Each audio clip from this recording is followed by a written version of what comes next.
Hi there, my name is Timmy Joe and I make videos about computers on the internet. And AMD fanboys rejoice. Today we have some amazing news. Finally a confirmed launch date for Ryzen 3.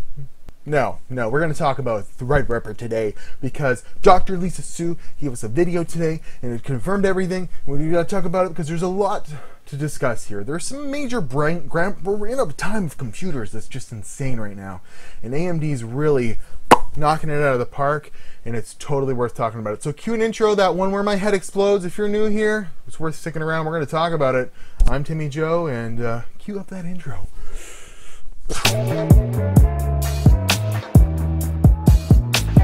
Okay, so intro be told. There we go. Here was done. Let's talk about Ryzen 3.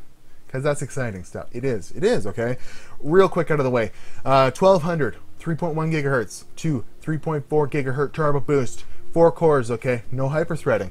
1300X, better overclocking part. It's a 3.5 to 3.7 gigahertz.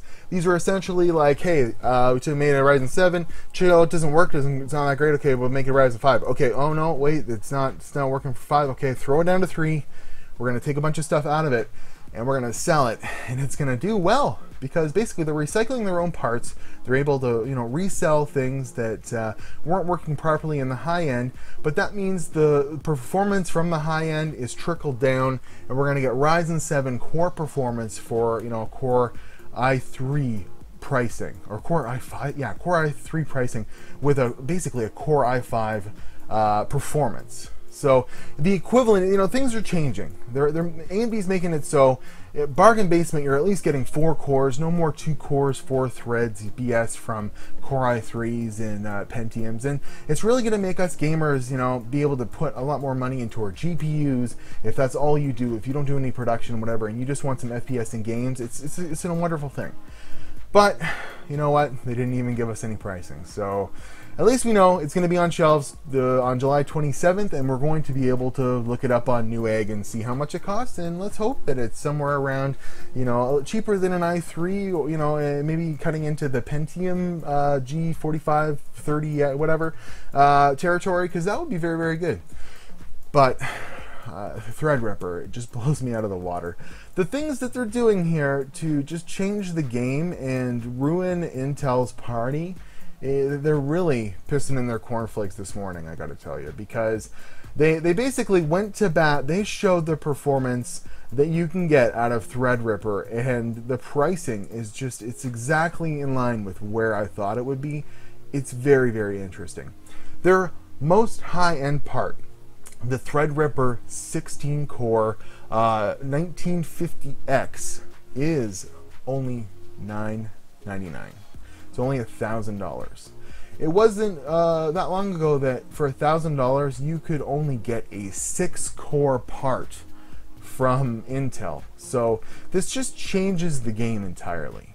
And AMD is not pulling any punches here. You get all the PCIe lanes, for right from the get-go on all their boards. You know that their boards are going to be priced competitively with the X299 platform. So you're basically going to buy a motherboard, on one side you can pay, double for the same amount of cores, or you could buy less cores and get less PCIe lanes, or on this side you buy a Threadripper part. It's cheap, it has a lot of cores, a lot of performance, with really no drawbacks. Now, we'll have to see a launch if these things actually perform as well as we think they're going to, but they showed Cinebench runs here, and they pinned, which is pretty awesome. Basically at $1,000 you can have the 1900X, which is out right now for Intel, and they pinned it against their 12-core part. And the Cinebench scores were as follows. We got about a 2400 score on the Ryzen chip with 12 threads, and we got about a 2000 score in Cinebench with the 7900X that Intel has out right now with 10 cores and 20 threads. So obviously it's going to beat it, but it's $200 less. That's awesome.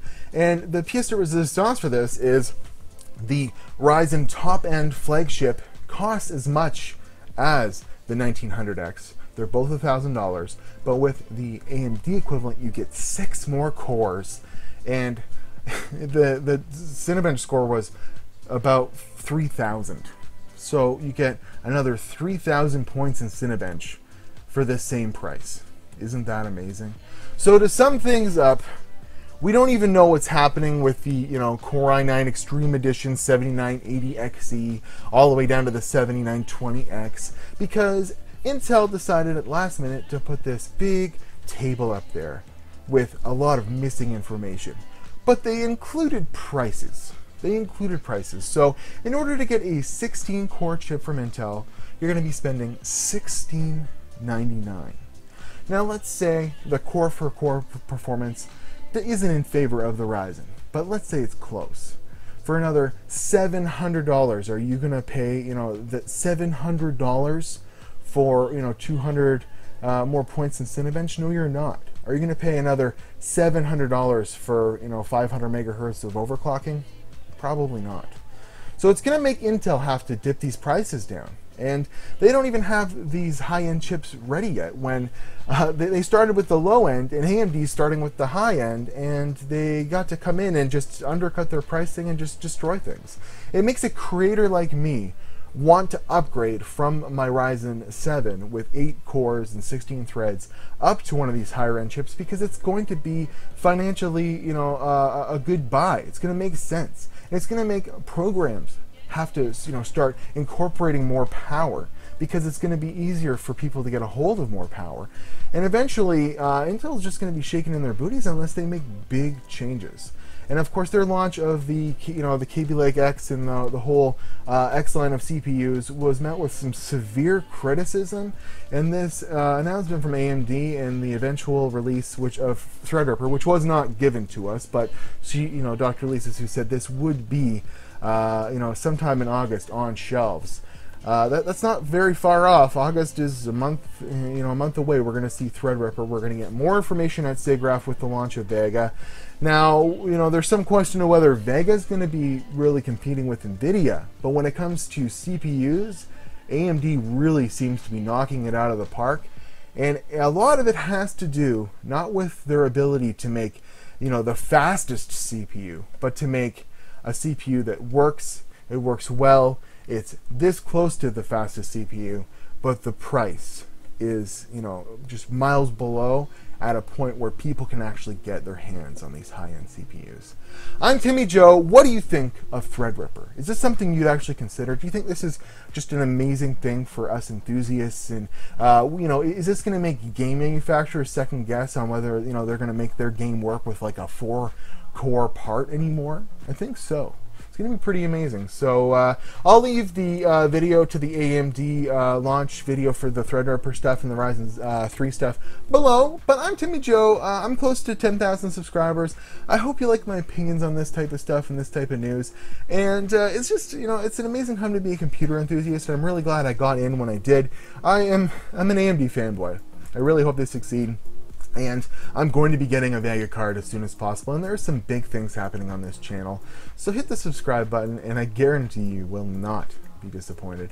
At Watch Timmy Joe on Instagram and Twitter. I have a contest. You can get in on the last little bit. I only have like 100 subscribers to go, if that, at the launch of this video, before I hit 10,000, and then the contest will be done, and I will be announcing a winner in about a week or so for sure. So you could win an entire Ryzen system, possibly more than I said in the original video. So stay tuned for that, and click some other links. I make lots of videos. There's video card reviews. There's all kinds of stuff. But I'm telling you, this channel's about to go Threadripper. So it's totally worth hitting the subscribe button, and I will see you in the next video.